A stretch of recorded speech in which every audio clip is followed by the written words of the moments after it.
Bom dia, a paz a todos, que Deus abençoe você nesse dia, que seja um dia de bênção, um dia de paz, um dia de projetos realizados em nome de Jesus, que a paz do Senhor Jesus esteja com você nesse dia. Vou deixar uma palavra para a nossa meditação nessa manhã, está no Evangelho de João, Evangelho de Jesus Cristo, segundo que escreveu, relatou João, capítulo 9, versículo 1 em diante, que diz assim: enquanto Jesus caminhava, viu um homem cego de nascença.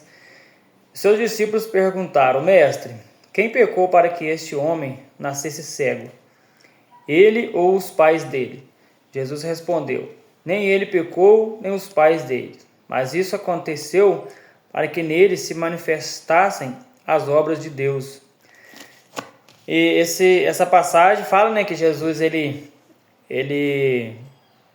untou, Jesus cuspiu na terra, aquela parte que fala que Jesus cuspiu na terra, fez um lodo, passou no olho daquele cego e mandou ele ir até o tanque de Siloé. O tanque de Siloé, ele quer dizer o enviado.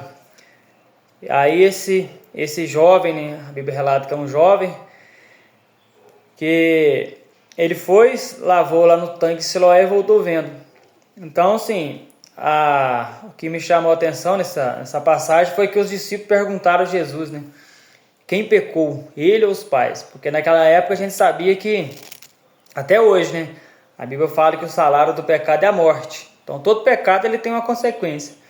Mas hoje nós temos Jesus Cristo que perdoa os pecados. Jesus Cristo ele permite esse perdão e a gente viver, mesmo sendo pecador, a gente vive em paz crendo na nossa salvação. Você não perde a salvação por causa do pecado. Se você reconhecer o pecado e se humilhar diante de Deus e pedir perdão a Cristo, ele morreu na cruz para isso. Ele morreu pelos pecadores, morreu para perdoar nossos pecados. Pecado que a gente sempre fala, pecado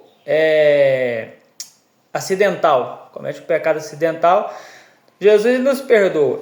Só que antigamente, no tempo da lei, existia muito isso. Existia pessoas que nasciam, com alguma deficiência física, algum problema, e acostumava a ser porque seus pais viviam em pecado, e ali acarretava uma maldição hereditária e acontecia muito isso.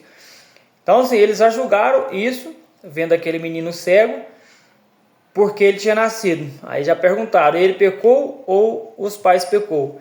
Eu já era um jovem por isso, porque se fosse uma criança, a criança não tem percepção do que é pecado, do que não é. Então eu já era um jovem, até porque no final do capítulo, se você for ler, os fariseus eles vão perguntar ao próprio rapaz. Então pergunta os pais falam para perguntar para ele, porque ele já poderia responder por si próprio. Então quer dizer que ele já era um rapaz que já tinha suas responsabilidades, como pela idade dele. Então, assim, os discípulos perguntam isso para Jesus, e Jesus fala que era necessário isso acontecer para que...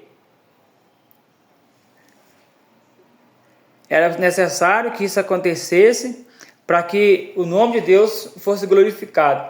Então, muitas vezes acontece na nossa vida, a gente fica perguntando, será que eu fiz de errado? Principalmente quando a gente começa a passar por prova, por luta, a gente começa a questionar a Deus o que eu fiz de errado para mim estar passando por isso. Porque assim, todo pecado ele tem uma consequência. Mas muitas vezes Deus ele permite a gente passar alguma coisa, talvez não é consequência do pecado, mas Deus permite a gente passar por alguma luta que você não entende, mas no final você vai entender que foi para Deus ser glorificado. E por que isso acontece? Porque quando Deus permite a gente passar por alguma luta, por exemplo, o livro de Jó, se a gente for ler, a gente foi o cara mais provado, acho que na face da terra. Jó, ele não pecou em nada. Ele questionava Deus, ele reclamava, ele perguntava por que estava acontecendo, mas em momento nenhum ele pecou contra Deus. Simplesmente ele tentava achar uma explicação para o que ele estava passando, mas em momento nenhum Deus estava respondendo, até que um dia Deus começa a perguntar. Deus faz com ele um tour sobre a terra, começa a perguntar, Jó, onde que você estava quando eu fiz o mundo? E assim vai a história de Jó. E Deus permitiu o servo fiel, como Jó, passar por aquela luta toda, e mesmo assim Jó não pecou e o nome de Deus no final foi glorificado. Deus restituiu, a Bíblia fala, né? A Bíblia é clara e é verdadeira, que Deus restituiu em dobro o que Jó tinha. Então, assim, na nossa vida acontece isso. Deus ele permite a gente passar por algumas lutas, algumas provações, que Ele permite e vai permitir mesmo, para que a nossa fé seja aperfeiçoada. Nós temos que ter o quê? Discernimento para entender se isso é consequência de um pecado ou se é Deus que está permitindo a gente passar por uma luta para o nosso crescimento espiritual, que acontece muito isso. Então, que nós possamos pedir que o Espírito Santo, para nos mostrar isso, que Ele mostra, o Espírito Santo ele mostra tudo, a gente vai entender se é algum pecado que cometemos, o Espírito Santo vai mostrar e a gente vai consertar, e Jesus ele tá aí, né, para perdoar os nossos pecados, né, para nos guiar. E o Espírito Santo ele está o quê? Para nos ajudar em nossas fraquezas. Ou se é alguma provação que Deus nos colocou para o nosso crescimento espiritual. Então fica aí a palavra de Deus. Não sei como é que você está nesse dia, como é que está a sua vida, mas se você tem passado por alguma luta, por alguma prova, pode ter certeza que sim, é Deus que está permitindo isso para o seu crescimento espiritual. O ouro, por exemplo, para ele chegar ao final dele, ser brilhante, ele passa por um monte de processos. Um dos maiores processos é o fogo.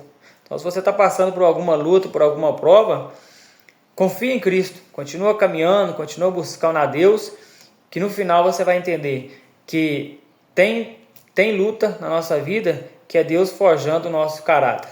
Tá? Deus te abençoe, Deus continue abençoando sua casa, sua família, seu trabalho, em nome do Senhor Jesus. Um abraço e até o próximo.